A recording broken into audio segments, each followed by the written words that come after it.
Welcome to I dream. నేను మీ సురేఖ. ఈ మధ్య చాలా మంది డయాబెటీస్ బారిన పడుతూ ఉన్నారు. అయితే షుగర్ 150 దాటకుండా ఉండాలి అంటే మన ఎవ్రీడే తీసుకునే డైట్ ఎలా ఉండాలి, రోజు ఏ ఫుడ్ తీసుకోవాలి, ఏ ఫుడ్ తీసుకోకూడదు అనే విషయం ఇవాళ వివరంగా మాట్లాడదాం.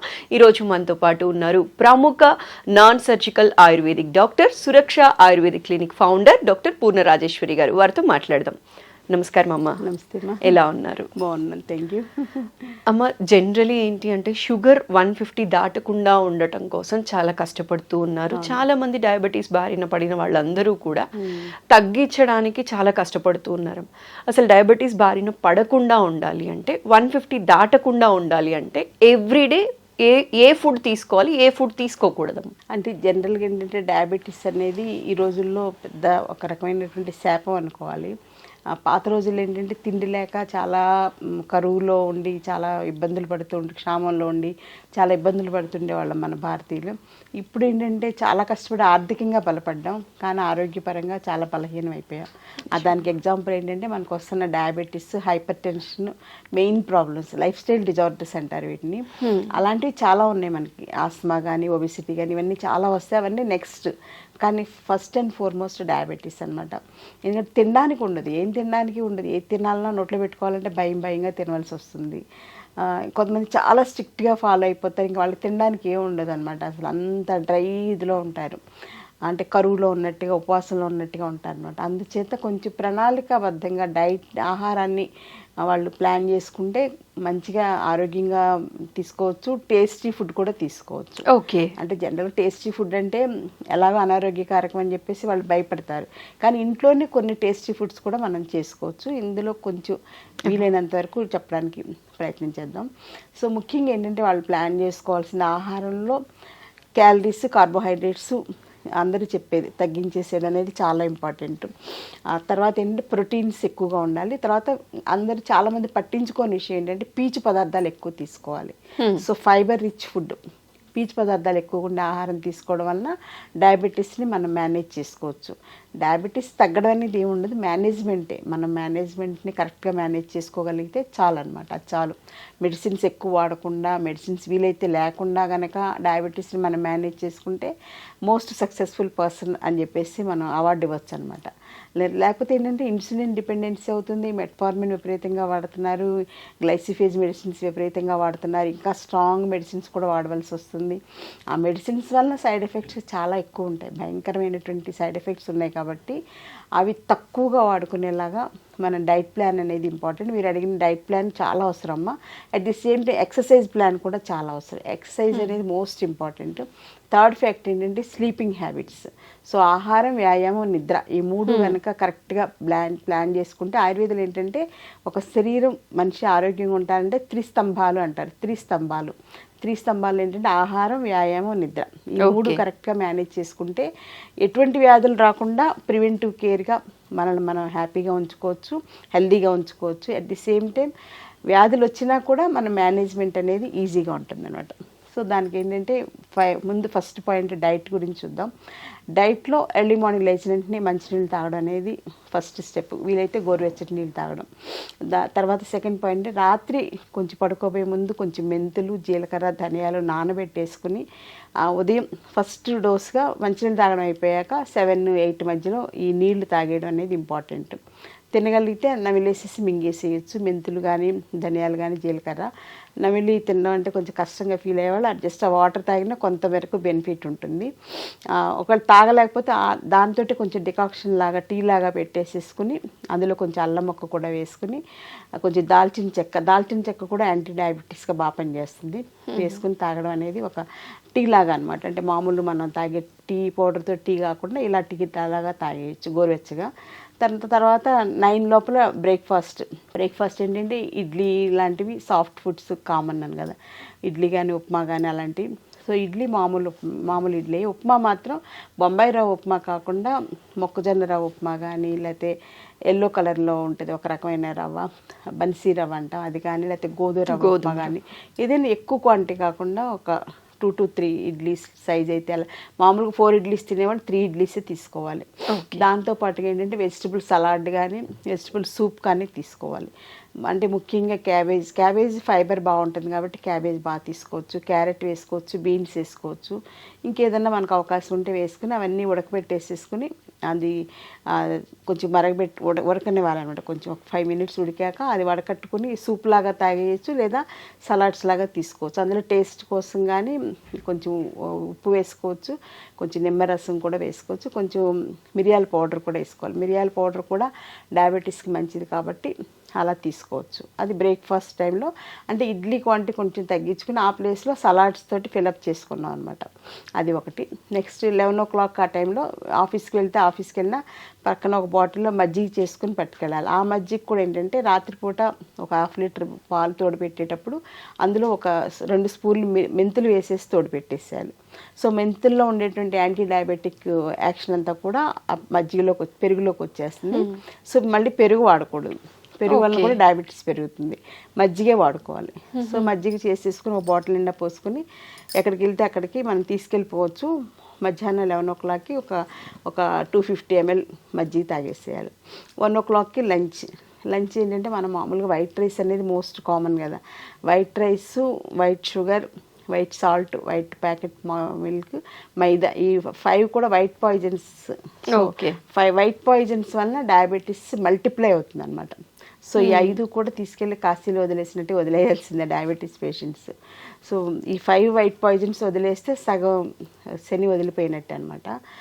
లేకపోతే ఆ వైట్ రైస్ వల్లనే డయాబెటీస్ బాగా పెరిగిపోతుంది.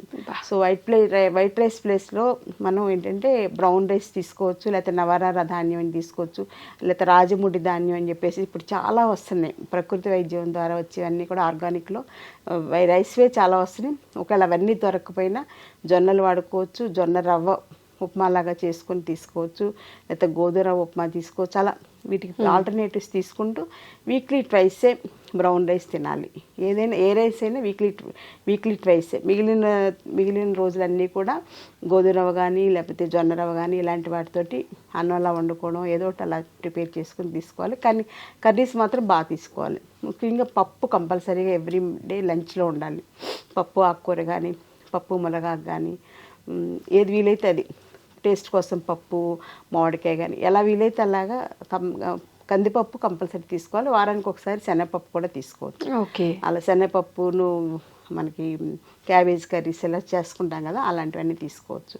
దాంతోపాటుగా లంచ్లో జాంకాయ కానీ లేకపోతే బొప్పాయి పండు కానీ ఏదో ఒకటి, అంటే టూ మచ్ క్యాలరీస్ ఉండేటువంటి అరటిపండు, సపోటా పండు, మామిడి పండు కాకుండా జామకాయ, పపాయ, నారింజ, యాపిల్ ఇవన్నీ కూడా అంటే మనం వెతుకుతుంటే చాలా దొరుకుతాయి. మనం చాయిస్ లేదనుకుంటాం కానీ మన ఆ దృష్టితో చూడం అనమాట. అందరూ ఒకే టైప్ ఫుడ్కి అలవాటు పడిపోయాం ఇప్పుడు. అలా కాకుండా కొంచెం డిఫరెంట్గా ఆలోచిస్తే బోల్డ్ దొరుకుతాయి. సో అలా తీసుకోవాలి. అంటే కడుపు నిండాలి కదా.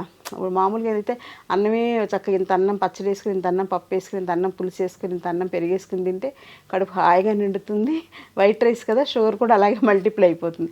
అందుకని ఏంటంటే బ్రౌన్ రైస్, గోధుమ రవ్వ అవి ఎక్కువ తినలేము, బాడీకి పట్టదనమాట. ఆ ప్లేస్కి మనం ఇలా ఫ్రూట్స్ తోటి బ్యాలెన్స్ చేసుకునేలాగా, లేకపోతే క్యారెట్, లేకపోతే క్యాబేజ్ కానీ సలాడ్స్ లాగా ఏదో ఒకటి తీసుకోవాలమ్మా. తర్వాత మళ్ళీ ఈవినింగ్ 4 o'clock టీ కానీ, తర్వాత ఇంకా ఏదన్నా మజ్జిగ కానీ లేకపోతే హెల్త్ డ్రింక్ అల్లం టీ తోటి కానీ అలాంటివి ఏదో తీసుకోవచ్చు. ఏమీ లేకపోతే కొంచెం కొబ్బరి నీళ్ళు కానీ అలా అయినా పర్వాలేదు. కొబ్బరి నీళ్ళు తీసుకోవచ్చు, ఎక్కువ తీసుకోకూడదు, కొంచెం తీసుకోవచ్చు. అంటే న్యాచురల్ ఫుడ్స్ కాబట్టి పర్వాలేదు, తీసుకోవచ్చు. ఆ రకంగా మేనేజ్ చేసుకోవాలి. డిన్నర్ మాత్రం వీలైతే మానేసేయాలి, అంటే రైస్ ఇవన్నీ కూడా మానేసేయాలి. ఒకవేళ తినకుండా ఉండాలేనంటే చపాతీని కొంచెం కూర ఎక్కువ తీసుకోవాలి. తోటకూర కానీ, పొట్లకాయ కూర కానీ, సొరకాయ కానీ అట్లా ఎక్కువ కూర వేసేసుకుని అందులోకి 1-2 చపాతీలతోటి సరిపెట్టుకోవాలన్నమాట. లేదంటే రాగి జావ ఉంటుంది కదమ్మా, రాగి జావ బాగా ఎక్కువ క్వాంటిటీలో రాగి జావ కానీ, రాగి సంకటి కానీ అలాంటివి తీసుకుని కొంచెం మజ్జిగ తాగడానికి తీసుకుంటే సరిపోతుంది అన్నమాట. సో ఈ రకంగా డైట్ ప్లాన్ చేసుకోవాలి. పడుకోబోయే ముందు వీలైతే ఒక 250 ml కానీ 200 ml కానీ ఆవు పాలు తీసుకోవాలి. దీనివల్ల ఏంటంటే బాడీలో కాల్షియం డెఫిషియన్సీ రాకుండా ఇలా కేర్ ఉంటుంది. సో మెయిన్గా మానేయాల్సింది ఏంటంటే బిస్కెట్స్ తినడం మానేయాలి. చాలామంది చెప్పేది ఏంటంటే డాక్టర్స్ కానీ ఎవరైనా చెప్పేది అంటే మధ్య మధ్యలో ఎప్పుడు ఆకలిస్తే అప్పుడు 2 అవర్స్కి ఒకసారి బిస్కెట్స్ తినేసేయండి అని చెప్తారు. బిస్కెట్స్లో మైదా ఉంటుంది, అందులో ఫ్రక్టోజ్తో చేసినటువంటి షుగర్ బేస్డ్ ఇవన్నీ ఉంటాయి. అలాగే ఆర్టిఫిషియల్ షుగర్ అని చెప్పేసి బయట పంచదార కాకుండా వాడుతుంటారు, అది ఇంకా డేంజర్ అనమాట. అది అస్సలు మంచిది కాదు, క్యాన్సర్ని కలిగిస్తుంది అనమాట అది. సో అలాంటి ఆర్టిఫిషియల్ షుగర్ కూడా వాడకూడదు. వీలైతే మానేసి నోరు అలాగా అలవాటు చేసుకుంటే ఆ చప్పిడిగా అలవాటు అయిపోతుంది. అలా ప్లాన్ చేసుకుంటే సరిపోతుంది. ఈ డైట్ ఇలా ప్లాన్ చేసుకుంటే షుగర్ మీరు అడిగినట్టు 150 దాటకుండా మనం కేర్ తీసుకోవచ్చు. అలాగే ఎక్సర్సైజ్ కూడా చాలా ఇంపార్టెంట్. Next step exercise. అలా ఎక్సర్సైజ్ మంచిది కదని ఎక్కువ ఎక్సర్సైజ్ చేయడం కూడా మంచిది కాదు. ఎక్కువ జిమ్కి వెళ్ళిపోవడం, ఎక్కువ వాకింగ్ చేసేసేయడం, ఎక్కువ యోగా చేసేసి అతి సర్వత్రా వర్జయత్. సో కొంచెం ఒక 20 to 30 minutes వాకింగ్. చిన్నవాళ్ళు అయితే బ్రిస్క్ వాకింగ్ చేయొచ్చు, కొంచెం పెద్దవాళ్ళు అయితే ఒక మాదిరిగా ఎండ తగిలేలాగా. ఎండ తగలడం అనేది చాలా ఇంపార్టెంట్ శరీరానికి, అదొకటి చాలా ఇంపార్టెంట్. తర్వాత ఏంటంటే యోగా కూడా ఇంపార్టెంట్. యోగాలో స్పెషల్ ఆసనాస్ ఉన్నాయి, పశ్చిమోత్తాసనం, ఇలాంటి ధనురాసనం, ఇలాంటివన్నీ కూడా ప్యాంక్రియాస్ మీద, తర్వాత మూత్రపిండాలు ఉంటాం కదా, కిడ్నీస్ మీద పనిచేసేలాగా ఉంటాయి. అవి స్పెషల్గా ఆయుర్వేదిక్ యోగా డాక్టర్ గైడెన్స్లో నేర్చుకుంటే కనుక యోగా కూడా రెగ్యులర్ యోగా అనేది చాలా ఇంపార్టెంట్. అలాగే ప్రాణాయామ సెషన్స్ ఉంటాయి, breathing exercises. So breathing exercise వల్ల ఏంటంటే అందరూ అనుకున్నట్టు ఊపిరితిత్తులకి ఆక్సిజన్ అందడమే కాదు, ప్రాణశక్తి కూడా అందుతుంది అనమాట. అందుకే దాన్ని ప్రణవ ప్రాణాయామ అంటారు అనమాట. సో అలాంటి చెప్పే యోగా డాక్టర్స్ చాలామంది ఉన్నారు. అలాంటి యోగా క్లాసెస్ కూడా ప్లాన్ చేసుకుని 1 month గురువు పర్యవేక్షణ నేర్చుకుని తర్వాత వాళ్ళకి వాళ్ళు చేసేసుకోవచ్చు. సో థెరప్టిక్ యోగా చెప్పేవాళ్ళు కూడా డాక్టర్స్ చాలామంది ఉన్నారు. అందులో డయాబెటీస్ కోసం స్పెషల్గా ప్లాన్ చేసుకోవాలి. సో వాకింగ్ చేసుకోవాలి, ఎండ తగిలేలాగా యోగా చేసుకోవాలి, ప్రాణాయామం చేసుకోవాలి. ఎక్సర్సైజ్ అనేది 1 hour మినిమం. అలాగే ఆఫీసులకు వెళ్ళిన వాళ్ళు కూడా మధ్య మధ్యలో ఎప్పుడు గ్యాప్ దొరికితే అప్పుడు సుఖ ప్రాణాయామ కానీ ఏదో ఒకటి ప్రాణాయామ ప్రాక్టీస్ చేసుకుంటే చాలా మంచిది అనమాట. వైటల్ పవర్ పెరుగుతుంది మనలో ప్రాణాయామం వలన. సో దీంతో పాటుగా సౌండ్ స్లీప్. నైట్ 9:30 to 10 లోపల పడుకోవాలి. మార్నింగ్ ఫ్రెష్గా 4, 6, 7 లోపల లేవాలన్నమాట. ఇంకా 7 దాటి నిద్రలేస్తే అసలు వాళ్ళకి ఆ రోజంతా కన్ఫ్యూజను, మెటబాలిజం అంతా కూడా ఇర్రెగ్యులర్ అయిపోతుంది. సో డయాబెటీస్ అనేది మెటబాలిక్ డిజార్డర్ కాబట్టి మన శరీరంలో ఉండేటువంటి మెటబాలిజంని మనం కోఆర్డినేట్ చేసుకుంటూ అనుసంధానంగా ఆహారం, వ్యాయామం, నిద్ర ప్రణాళికబద్ధంగా చేసుకుంటే డయాబెటీని అధిగమించవచ్చు. అలాగే డయాబెటీస్ తోటి మేనేజ్ చేసుకోవచ్చు.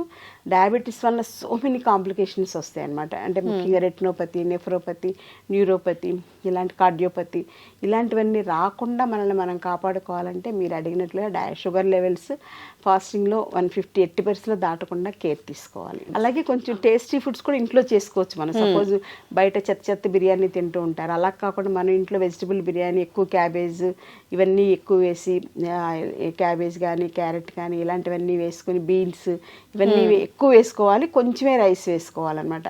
ఆ రైస్ వెజిటబుల్స్ ఎక్కువ ఉంటాయి అప్పుడు అలాంటి బిర్యానీ మనం టేస్టీగా చేసుకుంటే చాలా బాగుంటుంది అనమాట. బయట దొరికే వాటికన్నా కూడా. బయట ఏంటంటే వాళ్ళు కలర్స్ వేస్తుంటారు, కెమికల్స్ వేస్తుంటారు రుచి కోసం ఎక్స్ట్రా. అవన్నీ కూడా శరీరానికి చాలా డ్యామేజ్ చేస్తాయి. ఎంత అంటే రకరకాల వ్యాధులు వస్తాయి, డయాబెటీస్, ఒబెసిటీ ఇవన్నీ ఎలాగో వచ్చేస్తాయి. వాటిని అధిగమించి క్యాన్సర్ లాంటివి కూడా ఈ ఫుడ్స్ వలన వస్తున్నాయి. కాబట్టి అందులో ఫుడ్స్లో వేసే కలర్స్ మోస్ట్ డేంజరస్ అనమాట. బయట ఫుడ్స్ 100% మానేస్తే డయాబెటీస్ మనం సగం తగ్గించే, సగం సక్సెస్ అయినట్టే. ఇంకా మిగిలిన సగం ఇంట్లో మంచిగా మనం డైట్ ప్లాన్ చేసుకుంటే హ్యాపీగా డయాబెటీస్తో కలిసి సహజీవనం చేస్తూ అది మనల్ని బాధ పెట్టకుండా మనం ఆరోగ్యంగా ఉండేలాగా జాగ్రత్త పడవచ్చు. థ్యాంక్ యూ సో మచ్ అమ్మ, చాలా సవివరంగా తెలియచేశారు. నమస్తే.